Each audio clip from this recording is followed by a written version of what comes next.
Eterno Media officiel kanbaw an ka foli bɛ aw bɛɛ lajɛlen kelenkelen Mali kɔnɔ Mali kɔ kan Matiga hɛrɛ ka to an bɛɛ lajɛlen kelen kan an sigiyɔrɔ la aw ka émission kura émission mandi min bɛ sigi aw ye siɲɛ 2 kalo kɔnɔna ni aw na kɛ ne seru ye vous serez mes témoins an bɛ min waleya aw ye ni révérend pasteur Pierre Dago ye siɲɛ 2 kalo kɔnɔ an sigira aw ye kokura tuguni ka ɲin'aw fɛ a ka sigi a ɲɛ k'an sɔrɔ bi an bɛna tɛɲɛ toujours n'an ka thème belebele thème min bɛ anw bolo kabini an donna san 2025 kɔnɔna na min ye cidenya ye an ye fɛn caman fɔ cidenya ko kan walasa an ne kelen kɔ k'aw fo na cogoya di n ka karamɔgɔ fana ma a ka folikanw lase aw ma nin wagati na. Eterno Media n ka foli bɛ an matigi Ala ye tuma bɛɛ ale min tɛ sɛgɛn ka an mago ɲɛ ka nɛɛma kɛ an ye don o don a bɛ nɛɛma juru don an na n ka foli bɛ Eterno Media lamɛnbaaw bɛɛ lajɛlen ye ka bɔ diɲɛ fan bɛɛ an ka foliba bɛ aw ye vraiment Ala ka duba aw ye n ka foli bɛ aw yɛrɛ fana ye Eterno Media baarakɛlaw bɛɛ Ala ka nɛɛma kɛ aw ye matigi ka duba aw ye. An bɛ taa ɲɛ k'an ka partenaires fo minnu sabula ni jɛmukan bɛ waleya aw ye a fɔlɔ-fɔlɔ o ye association des flambeaux de l'évangile au Mali Pascal Dambele n'a ka cɛdon an ka foli b'o bɛɛ lajɛlen kelen ani furumuso ɲuman Baton Doumbia ni ka denbaya an aw bɛɛ fo kɛnɛ kɔnɔna ka taa ɲɛ ka Bezere SR mɔgɔw fana fo Timothée Kamate Ange Kulibali ka nɛgɛjuru sira filɛ nin ye sojɔ na sira fɛ dɔgɔtɔrɔso kalanso i yɛrɛ siso sanko hami ji ka don i ka salon kɔnɔ ayi o t'olu ka so jɔlen ye fourage fana ka kɔlɔnbaw sen ka goudron da an mako Bezere SR mɔgɔw la a ye wele o ka nɛgɛjuru sira filɛ nin ye Jama entreprise an b'o fana fo ayiwa sa an mako bɛ aw fana ka kɛ partenaires ye ayi na minnu bɛ ka partenaire a bɛ se k'an wele sur le 77 71 38 04 ou le 62 89 21 41 an mako bɛ aw la i kɛra kɛnyɛrɛ tigilama ye i kɛra seko dɔnko tigilama ye i b'a fɛ an ka jɛmukan in ka a sponsoriser i bɛ se k'an wele an ka o ko o ɲɛnabɔ ayiwa sa émission tɛmɛnenw na a y'a ye k'a fɔ an kumana Nisɛn ko kan kosɛbɛ k'a fɔ ko cidenya baara a tigiya bɛ Nisɛn de bolo karamɔgɔ ani fangaba fila Nisɛn min di ser'o ma fanga min bɛ an kɔnɔ ani fanga min bɛ kɛnɛma fana min bɛ ye min tɛ ye karamɔgɔ bakurubaya la aw hakili sama ka taa dɔɔnin dɛ. Eterno Media an y'a fɔ ko o nasira fɛ an kana sinsin kɛnɛma fanga dɔrɔn kan ko o bɛ tɔgɔ di an ma o bɛ an ye cogo ɲɛ o bɛ fɛn lase an ma ayi an ka sinsin kɔnɔna fanga kan ani ka sinsin kɛnɛmana fanga kan a fila bɛɛ de bɛ taa ɲɔgɔn fɛ dɔ tɛ se ka ta ka dɔ to a bɛ n'a fɔ mɔgɔ sen fila ni kelen man ɲi i bɛ kɛ sen kelen de ye. An kana kɛ seere sen kelenninw ye. D'accord merci beaucoup ayiwa sigi ɲɛ bi fana na kuma ayiwa sa toujours cidenya baara kan karamɔgɔ an b'a fɛ ka ɲininkali fɔlɔ min sɛmɛla bi émission na o ye nin ye ko yala jɔyɔrɔ yala jɔyɔrɔ bɛ Nisɛn bolo seerew ɲɛnatɔmɔ la seerew sugandi la wa ani est-ce que misali kɛrɛnkɛrɛnlen bɛ o ko la. Eterno Media ni ɲininkali belebele ye jɔyɔrɔba de bɛ Nisɛn la seerew ɲɛnatɔmɔli la. D'accord. N'i ko jɔyɔrɔba yɛrɛ i ye dɔ bɔ a la. N dɔ bɔ a la. Awɔ. D'accord. Parce que a jɔyɔrɔ bɛɛ y'ale de ta ye. A bɛɛ y'ale de ta ye. A bɛɛ y'ale de ta ye. Nisɛn de bɛ seerew choisir. Ale b'a seerew ɲɛnatɔmɔ. D'accord. Fɔlɔ Yesu y'a fɔ ka jɛya ko Nisɛn tɛ min kɔnɔ ko tɛ Yesu Kirisa ta ye. Kitabu y'o fɔ ka jɛya Nisɛn tɛ mɔgɔ min kɔnɔ o tɛ Kirisa ta ye. An bɛ Nisɛn sɔrɔ cogo di an bɛ Nisɛn sɔrɔ n'an dara Yesu Kirisa la o de ye Nisɛn la baptiseli ye o la Nisɛn bɛ sigi kɔnɔ a bɛ sigi i kan i y'a faamu Nisɛn de bɛ an kɛ Yesu ta ye ale de bɛ taamasiyɛn da an kan ko an kɛra Kirisa ta ye n'an kɛra Kirisa ta ye o kɔrɔ ni an kɛra Kirisa ka baarakɛminɛn dɔ ye. N'an kɛra ta ye kɔni.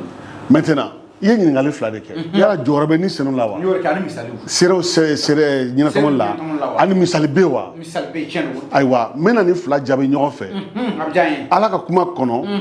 n'an taara Kɛwalew sura 13 la. Kɛwalew sura 13. Kɛwalew sura 13. Ciden Paul ani Barnabas u ye wajuli kɛ Antioche. D'accord. Ka église sigi ka danabaw kalan Nisɛn ye baara kɛ danabaw kɔnɔ fo ka na ayiwa dɔw kɛ kiraw ye ka dɔw kɛ cidenw ye nka o Nisɛn kelen bɛ tila ka baara dɔ kɛ o église kɔnɔ an k'a lajɛ Kɛwalew sura 13. D'accord. Kiraw ni karamɔgɔw tun bɛ Antioche église la olu tun ye ninnu ye Barnabas ni Simon min bɛ wele Niger ani Lysis min bɔra Sirene ani Manahen ani Sol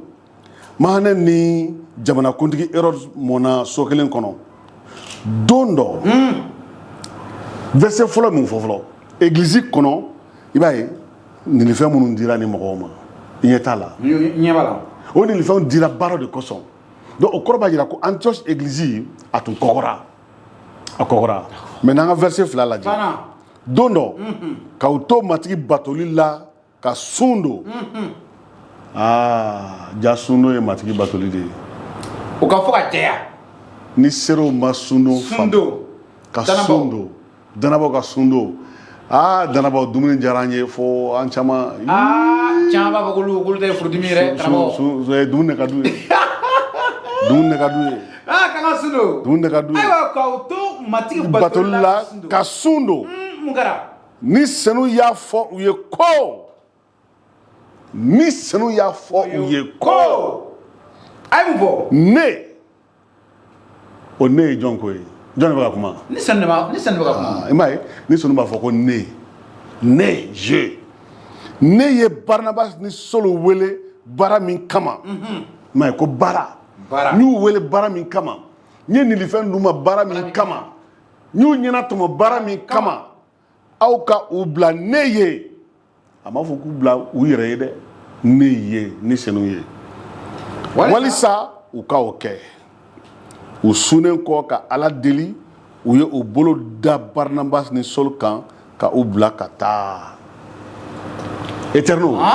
i ye ɲininkali kɛ ko yala ni senu jɔyɔrɔ bɛ cidenw seerew sugandili la wa o de ka ɲininkali fɔlɔ ani misali jɔn ye Saul ni Barnabas sugandi ni senu ye sugandi kɛ k'u to a y'u sugandi min k'u to min k'u to Alabato so kɔnɔ ko ka Ala deli ka sun dɔ k'Ala donc k'u to église kɔnɔ ka sun u bɛ sun na u bɛ ka Ala matigi u bɛ ka Ala bato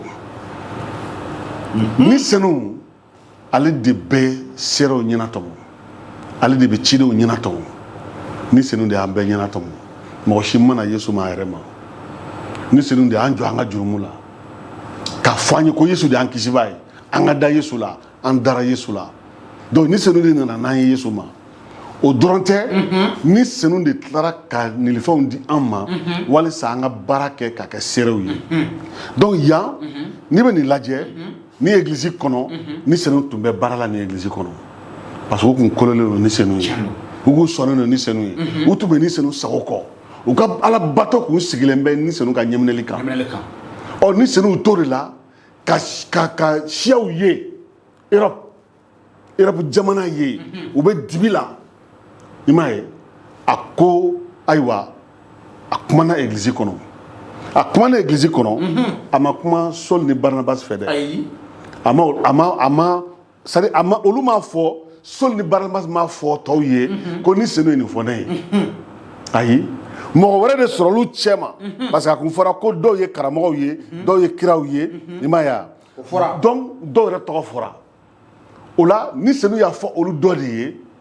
ayiwa ne ye Paul ani Barnabas ɲɛna tɔmɔ kaban n kuman'u fɛ n y'a f'u ye maintenant sisan n b'a fɔ e ye e k'a fɔ tɔw ye a y'o bila ne ye Barnabas ni Saul voilà donc u cɛ ma kira dɔ kumana a ko balimaw ni senu kumana u ko a ye mun fɔ a ko k'a mago bɛ Paul ni Barnabas la k'a y'u ɲɛna tɔmɔ kaban baara dɔ kosɔn a kuman'u fɛ kaban a ye baara in diya u ye o tuma ko an ka Paul ni Barnabas di ale ma ne ko munna ni senu kumanen u fɛ o Paul ni Barnabas fɛ o munna Paul ni Barnabas ma wuli ka tugu ni senu kɔ ni senu tɛ désordre la désordre gologo galaba ayi ni senu t'o la ko basigilen ka d'a ye ni senu bɛ église bonya église ye Kirista farikolo de ye ninnu bɛ église de kɔnɔ Paul ni Barnabas yɛrɛ de ye église sigibaw ye i m'a ye olu de ye église sigi mais o église jama kelen Paul ni Barnabas tila ka kolo o église jama ye u ma désordre créer u b'a fɔ an de y'aw sigi an de ta ye nin église ye o tuma an de b'a kɛ tan an de b'a kɛ tan an mɔkɛw y'an tu tigɛ bateau kan ne fɛ fɔlɔ an de ka du église b'an de ka du kɔnɔ o b'o ci bɔ éternel ni senu kumana tuma min na ni kira dɔ kumana k'a fɔ ni senu y'a diya tɔw bɛɛ kɔnɔ bɛɛ y'a faamu kunnama kelen na bɛɛ kɔnɔ kɛra kelen ye u ko ayiwa an tɛ se ka ni senu sɔsɔ Paul Barnabas a ye ni senu kumakan mɛn aw labɛnnen don wa awɔ an labɛnnen don an jɛyara la o tuma k'u tilalen ala bato la u ye ala deli u y'u ɲɔngiri k'u bolo da u kan k'ala deli u ye o ye église ka fanga de ye o ye église ka yamaruya de ye église ka sebaya église ka yamaruya église tɔgɔ église filɛ de k'a ka yamaruya di Paul ni Barnabas ma k'a tɔgɔ di u ma k'a ka fanga di u ma a ye taa ani ni senu ka taa an ye aw kalifa ni senu la a ye taa o de kosɔn an ka émission dɔ la an y'a fɔ ko mɔgɔ tɛ wuli k'i yɛrɛ kɛ prophète ye mɔgɔ tɛ wuli k'i yɛrɛ kɛ apôtre ye mɔgɔ tɛ wuli k'i yɛrɛ kɛ ciden ye mɔgɔ tɛ wuli k'i yɛrɛ kɛ révérend ye mɔgɔ tɛ wuli k'i yɛrɛ kɛ bishop ye o tɛ kɛ maa tɛ yɛrɛ k'a ye église jama dɔ de b'i kɔ wa ni senu fana b'o o église jama bonya o jama de b'i sɔn ko ni nin fɛn b'i la olu de bɛ bolo da i kan o bolo dangan in dɛ o de ye k'u ka fanga di i ma k'u tɔgɔ di i ma o la e bɛ baara o baara kɛ i b'a kɛ u tɔgɔ la i b'a kɛ n'u ka fanga ye u fana b'i kɔ ni ko bɔra la u bɛ jɛ i fɛ a ko la tiɲɛ don o de kosɔn i y'a ye o baarakɛcogo yɛrɛ ni senu yɛrɛ jɛna n'o ye ni senu tun ma jɛna ni senu b'a fɔ a kana bolo da o kan ne y'o wele ka ban o b'a bɔ mɛ a yɛrɛ jɛra n'o ye wa bi ala ka baarakɛla caman de bɛ yen bolodali in filɛ nin ye u t'a jate koba ye dɔw yɛrɛ fɛ ala ye ne wele ka ban ala ni senu bɛ ne kan ala bolo bɛ ne kan hali n'a ma adamadenw bolo ma da ne kan ne mago t'o la i mago tiɲɛ nkalon b'i da nkalon b'i da n'i ma église ka yamaruya sɔrɔ n'i ma église ka tɔgɔ sɔrɔ n'i ma église ka bonya sɔrɔ k'i ka baara kɛ o kɔrɔ ko i tɛ danamɔgɔ de ye hali ni senu tɛ da i la hali ni senu tɛ da i la parce que ni senu bɛ église bonya ni senu bɛ da église la o kɔrɔ boloda in nafaba de b'a la nafaba de b'a la o de kosɔn mɔgɔ t'i yɛrɛ bila baara in na ten donc église bɛna bolo da i kan cɛkulu bɛna bolo da olu ka danaya u ka sɛbɛn u ka fanga o de dira i ma o de dira i ma u y'u tɔgɔ d'i ma donc sisan o kɔrɔ de o ye yamaruya d'i ma i bɛ se ka baara kɛ n'an tɔgɔ ye o la e min ye ciden min ye i tɛ taa ko kolon kɛ o n'i ye kolon kɛ i bɛ église tɔgɔ tiɲɛ i bɛ église tɔgɔ tiɲɛ dɛ parce que olu bɛ ye e la n'i ye ko kelen kɛ i bɛ ni senu tɔgɔ tiɲɛ mais n'i ye baara ɲuman kɛ i bɛ église tɔgɔ bonya i bɛ ni senu tɔgɔ bonya bɛɛ bɛ se wa voilà donc d'accord yan jɔn ye ne bɛ ɲininka jɔn ye Paul ni Barnabas ɲɛna tɔmɔ e ni senu ka tila k'a fɔ k'a y'u bila ne ye a y'o fɔ a y'u diyan k'aw t'aw don a y'u bila baara la o ka taa a y'u diyan n y'u wele baara min kama a m'u wele k'u ka taa tɔgɔ ɲini dɛ a m'u wele k'u ka taa nafolo ɲini i y'a faamuya a m'u wele ko a ye taa aw yɛrɛbɛ mɔgɔw ɲɛkɔrɔ ayi a y'u wele baara de kama baara o kɔrɔ ye nin ye ko ni senu de y'u ɲɛna tɔmɔ i y'a ye u tun bɛ église kɔnɔ o tun bɛ yen a ma t'u ɲɛna tɔmɔ bɔlɔn kɔnɔ a y'u ɲɛna tɔmɔ église jama cɛ ma ɔ ninnu fana bɛ taa baara min kɛ ɔ u bɛ taa cogo min na ani u bɛ taa min kɛ ni senu de bɛ n'o bɛɛ f'u ye i y'o fɔ émission tɛmɛnen na voilà ko ka fɛn bɛɛ to ni senu bolo voilà donc o de kosɔn n'i bɛ taa ɲɛ ka verset 4 kalan sura 13 ko Barnabas ni Saul cilen ni senu fɛ u taara Selesi an bɛ kɛwale kitabu la sura 13 verset 4 tɛ awɔ u taara Selesi ko Barnabas ni Saul cilen ni senu fɛ ni senu y'a fɔ u taara Selesi ni senu y'a fɔ a ye taa Selesi u taara yen i m'a ye kunfɛ baara tɛ o ni senu tɛ kunfɛnin ye kunfɛ baara tɛ e yɛrɛ tɛ t'i sigi ka yɔrɔ dɔ calculer k'o jate minɛ n bɛ taa yan o tɛ kɛ ayi ni senu yɔrɔ min sugandi i bɛ taa yen de jamana ye karamɔgɔ ni senu ye o ɲɛ minɛ ka taa n'an bɛ taa ɲɛ sura 16 verset 6 an ka taa o la sura 16 verset 6 awɔ n bɛ k'a yir'i la k'a fɔ n bɛ ka misali d'i ma voilà min bɛ k'a jira k'a fɔ ko ni senu de bɛ mɔgɔw ɲɛna tɔmɔ seerew ɲɛna tɔmɔ ani ale de bɛ bila u ɲɛ ale de bɛ taa yɔrɔ sugandi ale de bɛ fɛn bɛɛ ɲɛ minɛ sura 16 verset 6 bɛ mun fɔ ko u ye Firiji ni Galasi jamanaw cɛ tigɛ i y'a ye ka tuguni ni senu tun ye u bali ka ala ka kuma fɔ Asie jamana la ni c'est John Bali Paul n'a ka équipe Timothée Paul ani Silas o cidenw olu tun b'a fɛ ka taa Asie jamana la ka taa ala ka kuma fɔ ye ja ni sɔnnu ma fɔ k'u ka taa ye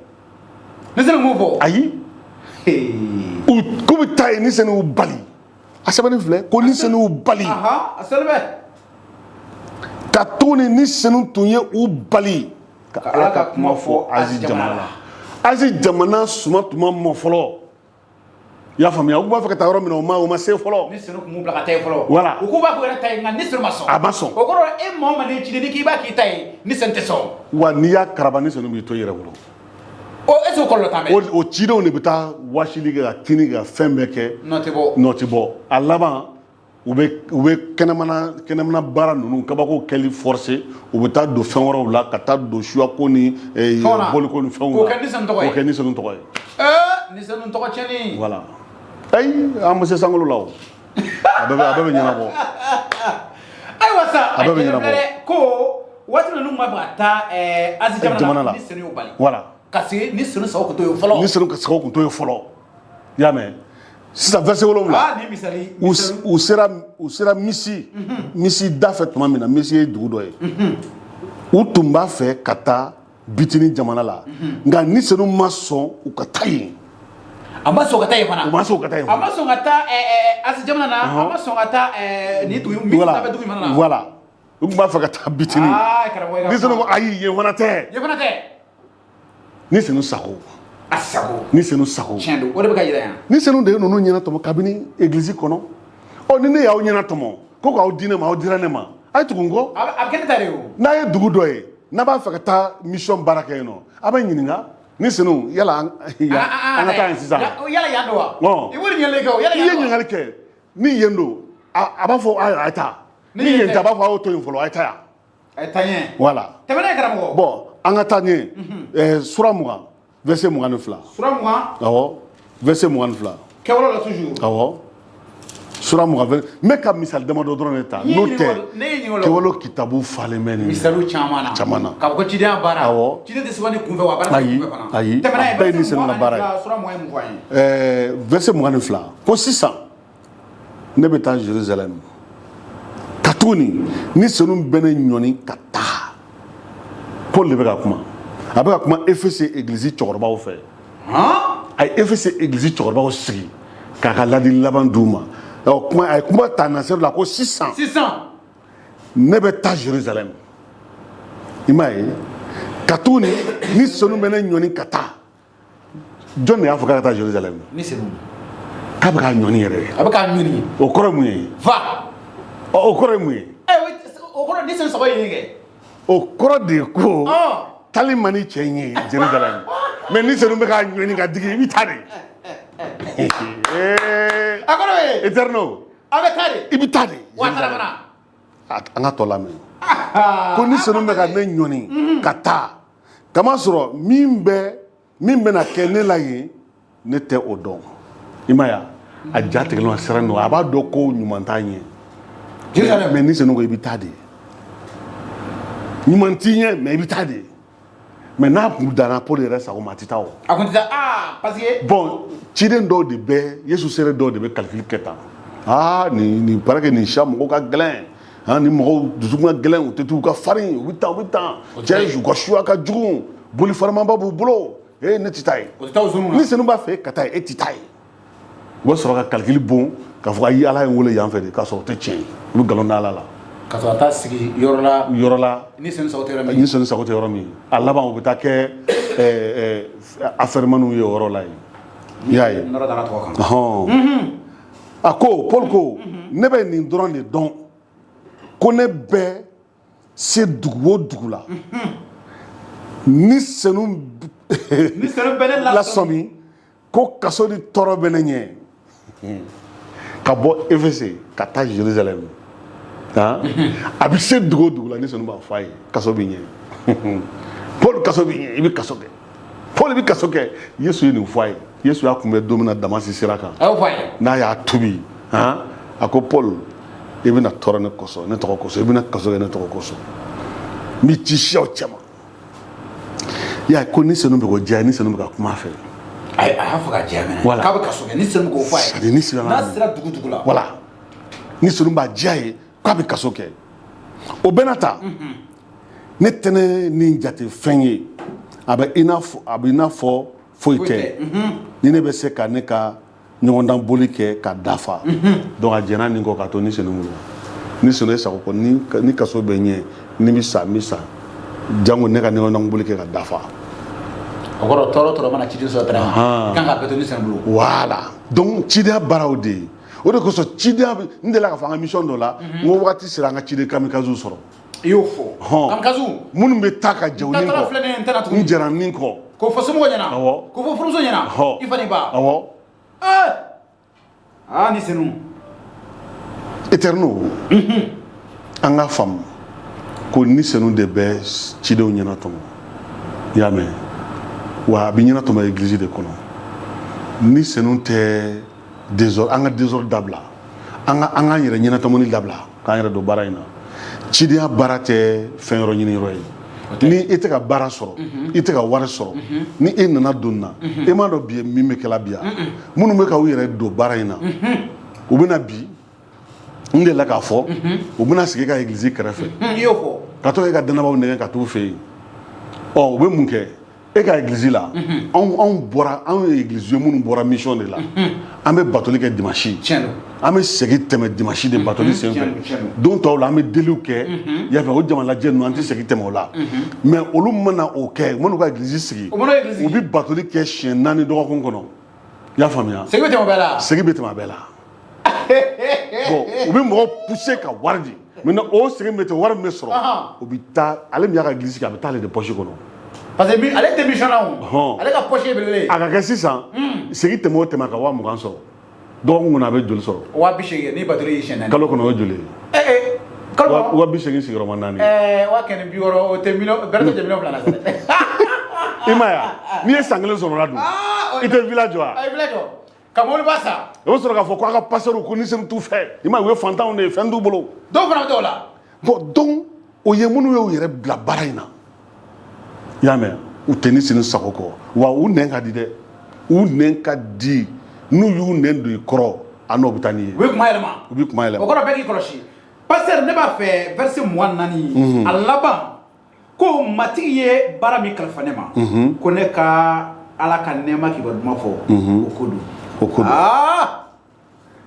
ka kɛ ciden ye ka kɛ Yesu sera ye nɛɛma de don baara min kalifara ale ma baara min kalifara ale ma baara de ka bon ciden t'a yɛrɛ bila baara sanfɛ baara de bɛ ciden sanfɛ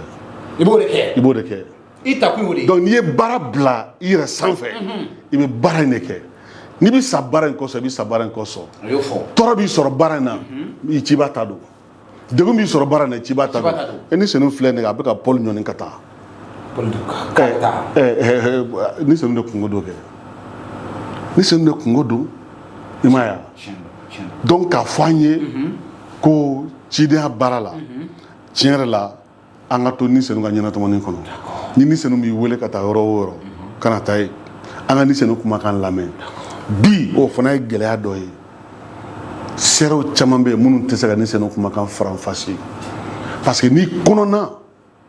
o dilannen tɛ ni senu fɛ e kɔnɔna e jogo o dilannen tɛ ni senu fɛ i tɛ se ka ni senu kumakan faranfasi parce que e sɔn ni diɲɛ mɔgɔw sɔn bɛɛ ye kelen ye i tɛ se o i bɛ to k'i yɛrɛ ka miiriyaw ta ko ala y'a fɔ n ye i m'a ye nka mɔgɔ min kɔnɔna dilan ni senu fɛ mɔgɔ min ni senu ka fanga bɛ mɔgɔ min kɔnɔna kan o bɛ ni senu kumakan faranfasi o bɛ ni senu kumakan mɛn o la ni senu mana fɔ ko taa ye a bɛ taa ye voilà o fana la e ka Paul lajɛ ani Barnabas lajɛ mais u tun bɛ se ka to ka jama k'a fɔ wayi ni senu y'a fɔ n ye ni senu y'a kɛ tan ni senu y'a fɔ n ye taa yan n ko n wulila n ko ni senu y'a fɔ n ye bon u ka sabali u kana to ka mɔgɔw o kɛ ko ye ka mɔgɔw b'u ja kan quoi bi o de bɛ yen i m'a ye ni senu y'a fɔ n ye ni senu y'a fɔ n ye ni senu ko k'i ka taa yan o t'a kɛ ni senu kan minɛ a ma se k'o fɔ mɔgɔ ye o a ma se k'o fɔ mɔgɔ ye o fɔ kun ye mun ye i taara bɛ taa baara min kɛ n'i taara baara kɛ ni baara ɲɛna ni senu b'i fo ni senu b'i fo mɔgɔw ye a b'i fo mɔgɔw b'o ye fana ni kɛta kɔni kɛra mɔgɔw ye o ɔ mais n'e bɛ fɛ ka yira de i bɛ wa ni senu y'a fɔ kɛta fɛ i b'o fɔ bɛɛ ye n taatɔ filɛ yan ni senu y'a fɔ n ye ni senu kɔni bɛ million sɔrɔ awɔ Bon, o ye mun ye? Ka so si be tene 2 millions sɔrɔ. I bɛ fɛ k'a jira k'a fɔ ko ni senu bɛ kuma e fɛ k'a tɛ kuma tɔw fɛ. O ye tiɲɛ. O de dira tɔ. Bon kabini yen e ni senu a ka baarakɛɲɔgɔnya gɛlɛya bɛ don a la. Gɛlɛya bɛ don a la. D'accord. Eterno Media. Karamɔgɔ. Ni senu jɔyɔrɔba bɛ sera ciden ɲɛna tɔmɔni la. Y'o fɔ ka diya. Ani a misali dɔ filɛ Bible kɔnɔ. O diyara n kosɛbɛ an bɛ taa toujours an bɛ don min na i ko bi karamɔgɔ. Cidenya baara tigiya bɛ jɔn bolo foro kɔnɔ bi. Ciden wa ni senu. Ayiwa. I ka ɲininkali ka gɛlɛn dɛ. A dun ka jaabi fana dɛ. Ɲininkali ka gɛlɛn. Eterno. N delila ka fɔ n ka émission dɔ la. N ko an ye mission minɛ a tigi la. I y'o fɔ mɛnɛ. An ye cidenya baara minɛ a tigi la. A tigi la. Cidenya baara tigi ye ni senu de ye. Ni ciden ye a yɛrɛ bila baara sanfɛ k'a yɛrɛ bila ciba fana sanfɛ o tuma a ye tigiya minɛ a la. A ye tigiya minɛ a la. N'i bɛ an ka baarakɛcogo lajɛ bi n'i bɛ ɲɛ fili ka mɔgɔw kan u ka baarakɛcogo kan u kumacogo kan u bɛ kuma de n'u yɛrɛ tɔgɔ ye. U bɛ kuma de n'u yɛrɛ tɔgɔ ye. Awɔ. I m'a ye ni senu kumana n'a yɛrɛ tɔgɔ ye Antioche église fɛ a ko a ye Paul ni Barnabas bila ne ye.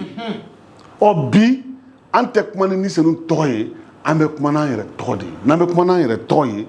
ayiwa an ye baara min a tigi la. O ye e kelen ye ci tigi sɛgɛ. C'est à dire k'i yɛrɛ kɛ ye. Mɔgɔ caman bɛ yen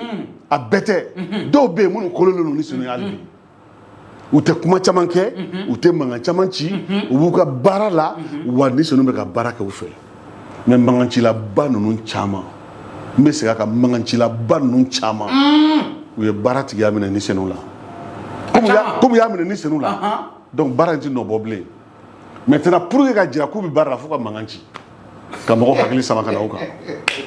K'a sɔrɔ o tɛ. U bɛ publicité baw kɛ a ye na mɛ nin kɛ a ye na mɛ nin kɛ a ye na mɛ nin kɛ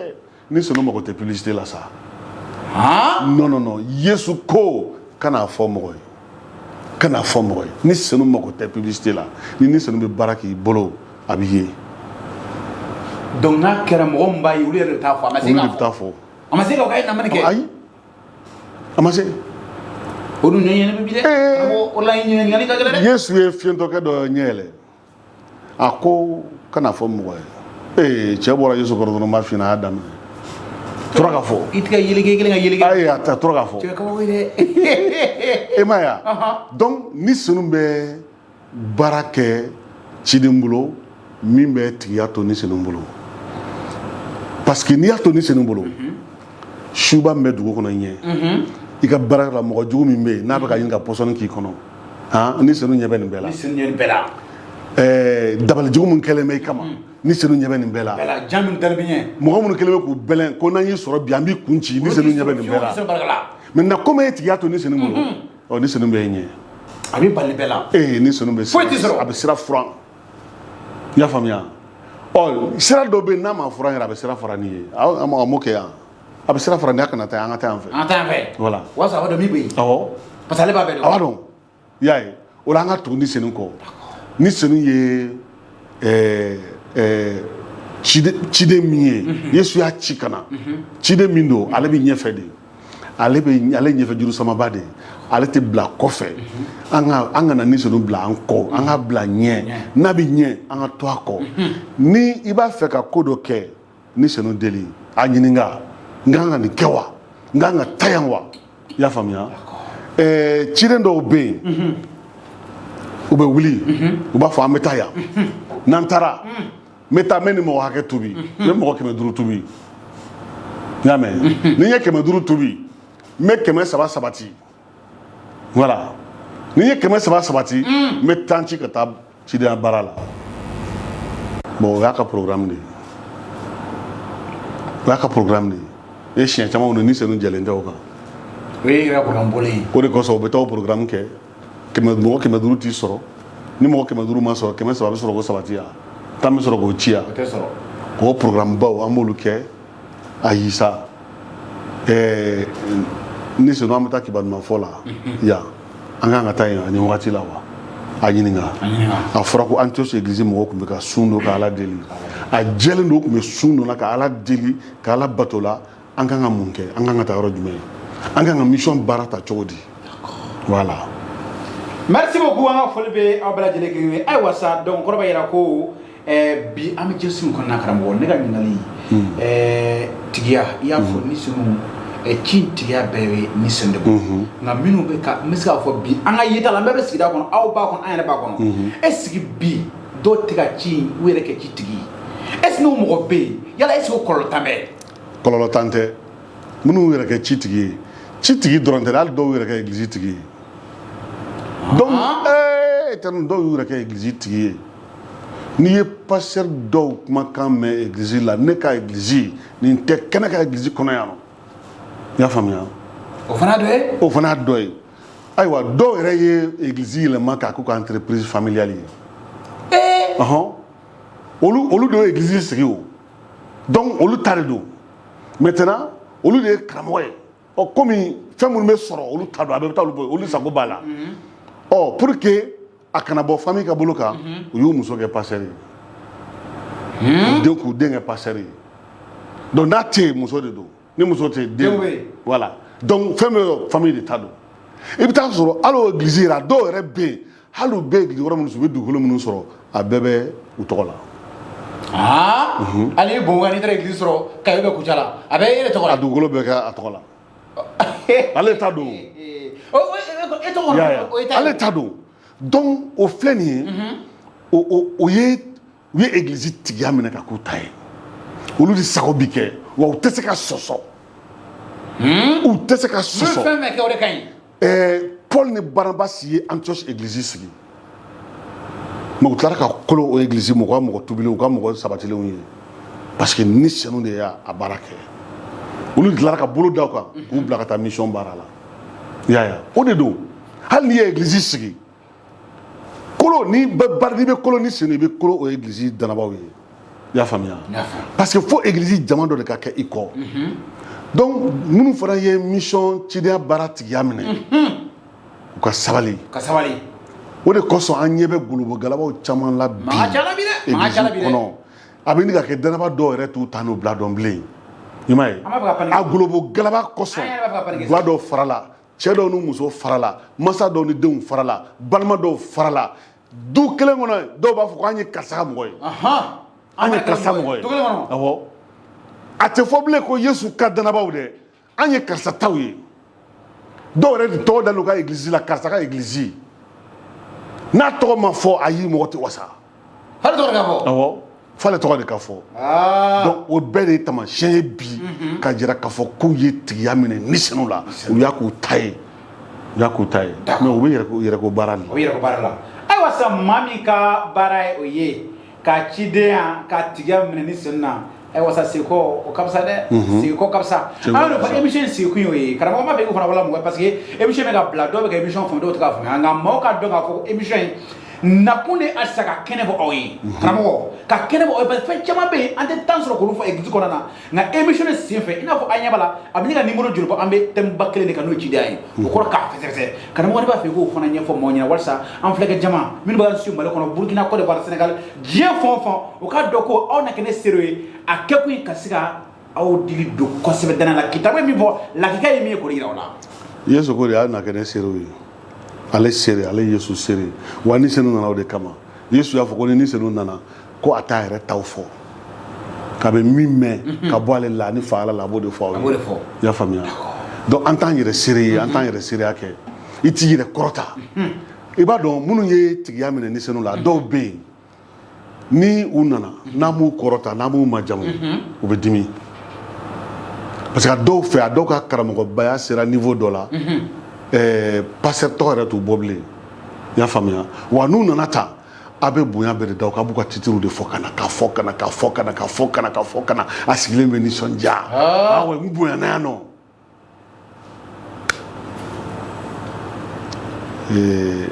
Etienne ala k'an dɛmɛ ko t'a tigi bolo ala k'an dɛmɛ. Ami wala bɛ foli di aw ma bi émission wala kɔni a sera a kuncɛ yɔrɔ ma an ka foli bɔ ko mati ka nɛma ka to an bɛɛ lajɛlen kelen kan aw k'an bɛɛ numéro wɛrɛ nka yɛrɛ an ka bɔ kuma na ayiwa sa karamɔgɔ ni foli kan labɔ b'i bolo. An ka foli b'an lamɛnbaaw bɛɛ lajɛlen ye. An b'u fo. An k'an tilen ni senu ye. An k'an tilen matigi ye. An ka sera baara in kɛ ka ɲɛ. Ala ka duba an ye. Matigi ka hakilitigiya di an ma. Ka majigilenya di an ma. Ani an ka sɔn a ka kuma ye. Kitabu Sirima. Ka ko bɛɛ to ni senu bolo aw k'an bɛɛ numéro wɛrɛ. Jɔn b'i ta baara la